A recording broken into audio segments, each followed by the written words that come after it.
मीमांसा civil service academy में आपका स्वागत है। ये लेक्चर है प्राचीन भारत का। इसके पहले हमने 2 लेक्चर पढ़ चुके हैं, ठीक है। ये लेक्चर में हम जो पीएससी प्री की दृष्टि से इसे कवर किया जा रहा है और इसमें हम सिनॉप्सिस फॉर्म में पढ़ रहे हैं ताकि जो प्राचीन भारत है ये जल्दी से ख़त्म हो जाए और इसके सारे पॉइंट जो है हमें याद हो जाए ताकि पीएससी में यहाँ से क्वेश्चन आता है तो हमसे वो बन जाए, ठीक है। तो इसके पहले 2 लेक्चर हो चुके हैं, ये लेक्चर 3rd है, ठीक है। तो आज हम कवर करेंगे हुण आक्रमण, थानेश्वर के पुष्यभूत, हर्षवर्धन, ह्वेनसांग, त्रिपक्षी संघर्ष। हुआ क्लियर, ठीक है। इतने पॉइंट को कवर किया जाएगा और इन पॉइंट में उन्हीं पॉइंट को लिया जा रहा है जो किसी यूपीएससी में एग्जाम में आ चुके हैं या फिर पीएससी एग्जाम में आ चुके हैं या वनडे एग्जाम में आ चुके हैं या आने की संभावना है, ठीक है। तो प्लीज़ फुल लेक्चर वॉच करना। ये सिनॉप्सिस फॉर्म में हो रहा है तो आपको बहुत जल्दी खत्म हो जाएगा और बहुत कम समय में ज़्यादा फैक्ट याद करने में आसानी होगी, ठीक है। पहला है हुण आक्रमण। देखना, जो हुण हुए हैं, हुण का नेता हुआ है तोरमान। जो हुण का नेता हुआ है तोरमान, ये 500 ईसा के आसपास मालवा का स्वतंत्र शासक बना था। ये ध्यान रखना, क्वेश्चन कभी आपको आ जाए कि हुण का ऐसा कौन सा नेता है जो मालवा का स्वतंत्र शासक बना था, तो वो है हुण का नेता तोरमान। हुआ क्लियर, ठीक है। दूसरी चीज, एक हुए हैं धन्यश्री। धन्यश्री का एक अभिलेख है, वो है वराह अभिलेख। वराह अभिलेख में हमें जानकारी किसकी मिलती है? वो जानकारी मिलती है हमें तोरमाण की। क्वेश्चन कभी आपको आ जाए कि तोरमाण की जानकारी हमें किस अभिलेख से मिलती है, तो वो है वराह अभिलेख।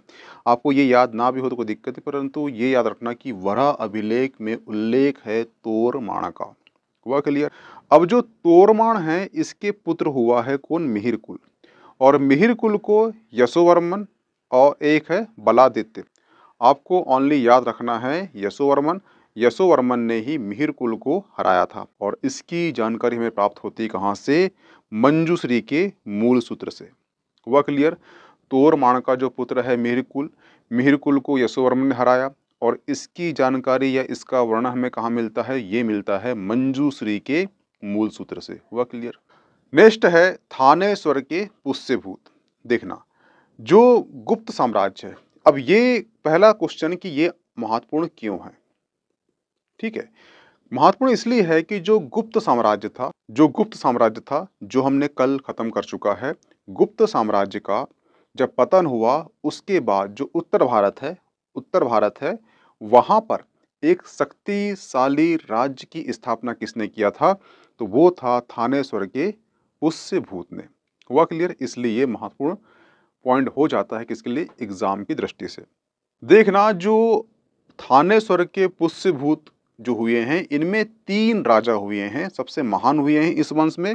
एक है प्रभाकर वर्धन, एक है राजवर्धन, एक है हर्षवर्धन। हुआ क्लियर। प्रभाकर वर्धन के 2 पुत्र थे, एक है राजवर्धन और एक है हर्षवर्धन।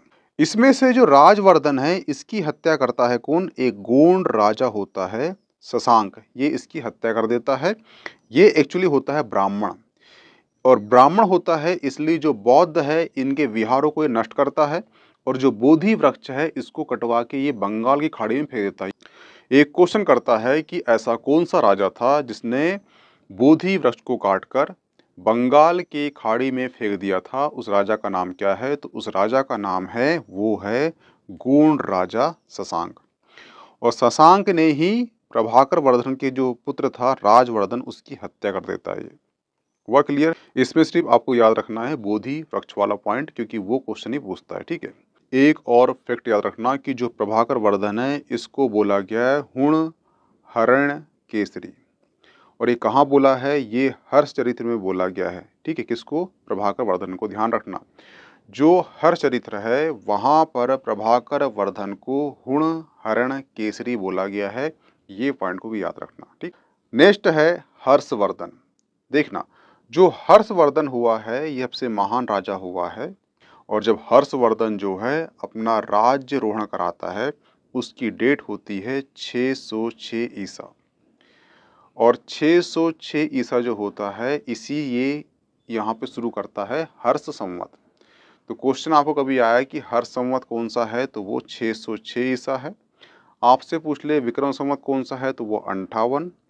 आपसे पूछ ले कि कुषाण संवत कौन सा है तो 78। हुआ क्लियर।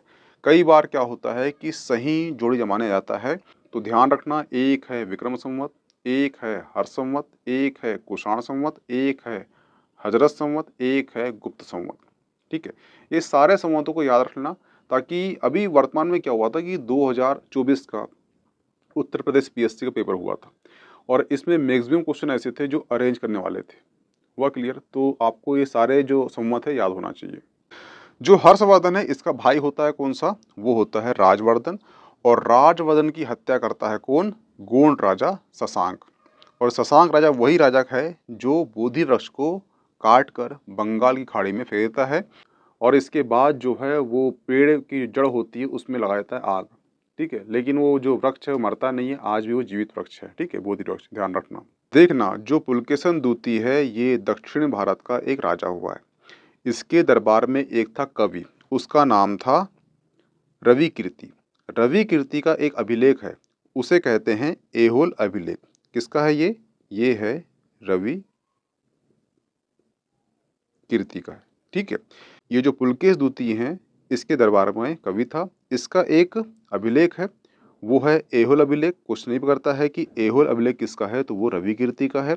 इसमें बताया गया है कि जो हर्षवर्धन है, हर्षवर्धन और पुलकेशन द्वितीय का जो नर्मदा नदी है उसके तट पर इनका युद्ध हुआ था और इस युद्ध में पुलकेशन द्वितीय ने हर्षवर्धन को हरा दिया। तो क्वेश्चन ये आता है कि किस अभिलेख में लिखा है कि हर्षवर्धन को पुलकेशन द्वितीय ने हराया था, तो वो है ऐहोल अभिलेख। ये अभिलेख किसका है, तो ये रवि कीर्ति का है। किस नदी किनारे युद्ध हुआ था, तो वो है नर्मदा नदी। एक पॉइंट याद रखना कि जो शतपथ ब्राह्मण है, शतपथ ब्राह्मण में नर्मदा नदी को क्या बोला गया है, वो बोला गया है रेवा। हुआ क्लियर, ये ध्यान रखना। ये पॉइंट इसलिए महत्वपूर्ण है क्योंकि जो मध्य प्रदेश राज्य है वहाँ की सबसे लंबी नदी कौन सी है, वो है नर्मदा। अगर नर्मदा में कोई भी युद्ध होगा तो वो एग्जाम की दृष्टि से महत्वपूर्ण हो जाएगा। पहला पॉइंट हो गया। दूसरी चीज, नर्मदा को पहले इसका नाम रेवा था, रेवा किसमें बोला गया है, तो वो शतपथ ब्राह्मण ने बोला है। आपका जो नया सिलेबस है 2024 का उसमें ब्राह्मण अलग से मेंशन किया हुआ है, तो ध्यान रखना ये क्वेश्चन वहाँ से बन सकता है। इसे ध्यान रखना कि शतपथ ब्राह्मण में नर्मदा को क्या बोला गया है, रेवा बोला गया है। हुआ क्लियर। हर्षवर्धन है, इनके दरबार में रहते थे कौन, बाण भट्ट। इनकी दो रचना है, एक है कादम्बरी, एक है हर्षचरित्र। हुआ क्लियर। और बाण भट्ट के नाम पर ही मध्य प्रदेश की नदी है कौन सी, सोन नदी। ठीक है, और सोन नदी पे एक बांध बनाया गया है, परियोजना है। उस परियोजना का नाम है बाण भट्ट परियोजना। और जो बाण भट्ट परियोजना है, इनका नाम जो इंस्पायर किससे है, वो बाण भट्ट से ही इंस्पायर है, जो हर्षचरित्र के दरबार में रहते थे। इनकी दो रचना है, एक है कादम्बरी, एक है हर्षचरित्र। हुआ क्लियर। ठीक है, जो हर्षवर्धन है इन्होंने कन्नौज को राजधानी बनाई थी। अब यहाँ से दो चीज निकल के आती है कि जो 16 महाजनपद था उस समय मगध सबसे शक्तिशाली राज्य था, परंतु जो 600 ईसा 700 ईसा के आसपास जो है कन्नौज सबसे शक्तिशाली राज्य हो जाता है। ऐसा क्यों, ये क्वेश्चन आपसे इंटरव्यू में पूछ सकता है, तो उसका आंसर देना आप कि जो गंगा का व्यापारिक मार्ग था और जो रेशम मार्ग था उसके जो केंद्र में स्थापित कौन सा था, वो था कन्नौज। इसलिए हर्षवर्धन ने इस वक्त में कन्नौज को क्या बनाया था, राजधानी बनाया था। ध्यान रखना कि जो ह्वेनसांग है ये चीनी यात्री है और ये हर्षवर्धन के काल में आया था। तो क्वेश्चन ये पूछता है कि ह्वेनसांग किसके काल में आया था, तो ये हर्षवर्धन के काल में आया था। क्यों आया था ये पूछता है ये भी, तो ये बुद्ध धर्म की जो शिक्षा है उसे प्राप्त करने के लिए नालंदा विश्वविद्यालय में आया था। नालंदा विश्वविद्यालय में जो उस समय कुलपति कौन था, वो थे शीलभद्र उसमें कुलपति थे। कब, जब ह्वेनसांग आया था तब। हुआ क्लियर। ठीक है, दूसरा जो हर्षवर्धन है इसका दूसरा नाम है शिलादित्य। कभी कभार क्या होता है कि सेकेंड नाम पूछ लेता है, जैसे कि शेरशाह सूरी का नाम क्या है, फरीद, तो फरीद पूछ लेता है कि फरीद किसका नाम है, शेरशाह सूरी का। उस प्रकार से क्वेश्चन पूछ सकता है आपसे कि हर्षवर्धन का सेकंड नाम क्या है, अन्य नाम क्या है, तो वो है शिलादित्य। हर्ष जो राजा है ये स्वयं भी एक उच्च कोटि का कवि था और इसके 3 नाटक है, ध्यान रखना। एक है नागानंद, एक है रत्नावली और एक है प्रियादर्शिका। ये तीनों नाटक आपको याद होना चाहिए क्योंकि ये स्वयं हर्षवर्धन के नाटक है और स्वयं क्या था, एक महान कवि था। हुआ क्लियर? ह्वेनसांग, ठीक है, ये यहाँ से क्वेश्चन उठते हैं। पहला क्वेश्चन उठता है कि ह्वेनसांग जो है कौन सा यात्री था? वो चीनी यात्री था। किसके काल में आया था? हर्षवर्धन के काल में आया था। क्यों आया था? नालंदा में ये शिक्षा प्राप्त करने आया था बुद्ध धर्म की, ठीक है। उस समय कौन कुलपति था ये पूछता है तो वो शीलभद्र कुलपति थे।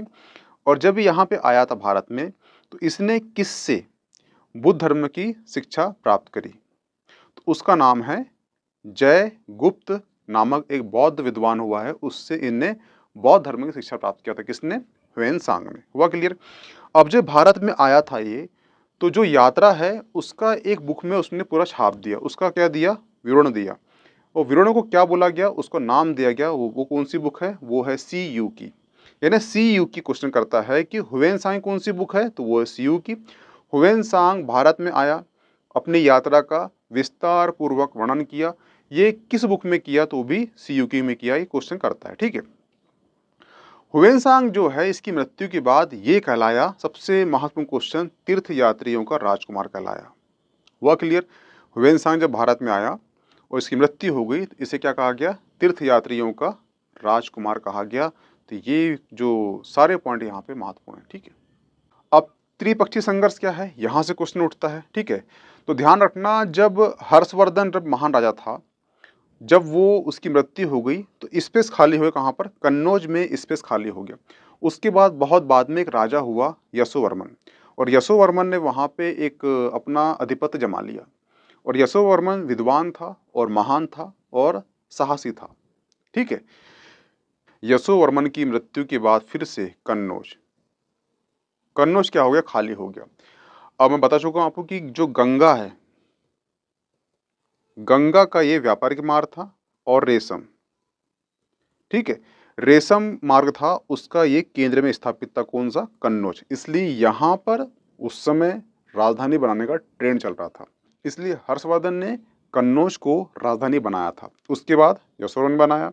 अब जब यशोवर्मन मर गया है तो स्पेस खाली हो गया, तो वहां पे अधिपत्य के लिए संघर्ष होगा। किसमें? गुर्जर प्रतिहार में, पाल में और दक्षिण भारत के राष्ट्रकूटों में। और ये एक दो तीन थे, इसलिए तीनों के बीच में क्या हुआ? संघर्ष हुआ, इसलिए बोलते हैं इसको त्रिपक्षीय संघर्ष बोलते हैं। हुआ क्लियर? ध्यान रखना कि जो हुआ है मालवा, मालवा में कौन हुए हैं? वो हुए हैं परमार, ठीक है। परमार जो है गुर्जर प्रतिहार के क्या थे? सामंती थे, ध्यान रखना, ठीक है। अब ये त्रिपक्षीय संघर्ष से परमारों का क्या संबंध है वो जान लीजिए। त्रिपक्षीय, यशोवर्मन की मृत्यु हो गई, कन्नौज पे अधिकार के लिए 1, 2, 3 ने लड़ा, इसे कहते हैं त्रिपक्षीय संघर्ष। और ये संघर्ष चला है कम से कम 150 साल चला है। हुआ क्लियर? और ये जो 150 साल जब संघर्ष चला है तो गुर्जर प्रतिहार, पाल और राष्ट्रकूट हो गए कमजोर। इसमें से जो गुर्जर प्रतिहार है ये भी क्या हो गए? कमजोर हो गए। जब ये कमजोर हो गए तो परमारों ने इसका फायदा उठाया और मालवा में स्वतंत्र राज्य की स्थापना कर लिया। किसने? मालवा में। तो यहाँ से एक कॉन्सेप्ट निकल के आता है कि त्रिपक्ष संघर्ष नहीं होता तो मालवा में परमारों का शासन नहीं होता। हुआ क्लियर? ठीक है। अब जो ये त्रिपक्षीय संघर्ष हुआ था इसमें जीता कौन था? तो वो थे गुर्जर प्रतिहार, इसमें जीते थे। हुआ क्लियर? ठीक है।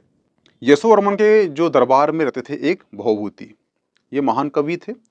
इनकी रचना कौन सी है? 3 है। एक है मालती माधव, एक है उत्तर रामचरित, एक है महावीर चरित्र, ठीक है। और ये तीनों रचना जो है हर यूपीएससी हो, पीएससी हो, स्टेट एग्जाम हो, कोई भी वनडे एग्जाम हो, वहां पे पूछता ही है भावभूति का, ठीक है। तो कन्नौज में शासक था महान यशोवर्मन। यशोवर्मन के दरबार में कौन था? भवभूति। उसकी 3 रचना है, मालती माधव, उत्तर रामचरित, महावीर चरित्र। हुआ क्लियर? यशोवर्मन की मृत्यु के बाद कन्नौज पे अधिकार के लिए 3 राजाओं के बीच में युद्ध हुआ, जिसे हम त्रिपक्षीय संघर्ष कहते हैं। इसमें गुर्जर प्रतिहार भी थे। युद्ध चला है 150 साल, इसीलिए जो प्रतिहार है कमजोर हो गए। सामंती कौन थे? परमार थे, और परमारों ने इसका फायदा उठाया और मालवा में स्वतंत्र राज्य की स्थापना कर दिया मालवा में। हुआ क्लियर? अब हम कल पढ़ लेंगे मालवा में परमार वंश की एंट्री कैसे हुई, ठीक है, और उनका पतन कैसे हुआ, और जो भी एग्ज़ाम के दृष्टि से महत्वपूर्ण पॉइंट होंगे वो पढ़ लेंगे, ठीक है। इसकी पीडीएफ जो है मीमांसा एकेडमी का जो टेलीग्राम चैनल है वहाँ प्राप्त हो जाएगी, प्लीज़ जॉइन कर लीजिए। ओके, थैंक्स, मिलते हैं नेक्स्ट टॉपिक में।